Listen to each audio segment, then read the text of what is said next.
Punishment 10 বছর এবং maximum মৃত্যুদণ্ড হতে পারে। আপনি কি বলবেন? দেখুন, আমরা কোর্টের রায় শুনলাম এবং আমরা চাইবো যে সর্বোচ্চ সাজা হোক, কিন্তু আমরা প্রথম থেকেই বলেছি যে 5 দিন কলকাতা পুলিশের হাতে তদন্তের ভার ছিল, সেই 5 দিনে কী কী তথ্য প্রমাণ কোথায় গেছে এবং সেটা নিয়ে আমাদের যথেষ্ট ডাউট আছে।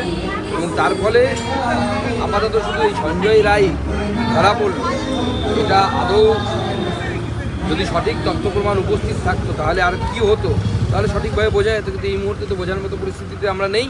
তো সঞ্জয় রায় যে যদি দোষী সাব্যস্ত হয় তাহলে অবশ্যই তারও সর্বোচ্চ সাজা হোক, আমরা সেটা চাই। সুকান্ত দা, তার বাবা মা গতকালও দেখলাম বলছিলেন কি আরও লোক ইনভলভ রয়েছে এখানে, শুধু সঞ্জয় রায় নয়। দেখুন, আমাদেরও মনে হয়েছিল যে অনেক মানুষ, মানে একাধিক মানুষ ইনভলভমেন্ট থাকতে পারে, কিন্তু দুর্ভাগ্যের বিষয় যেভাবে 5 দিন কলকাতা পুলিশের হাতে তদন্তভার থাকার সময় যেভাবে তথ্য প্রমাণ লোপাট হয়েছে এবং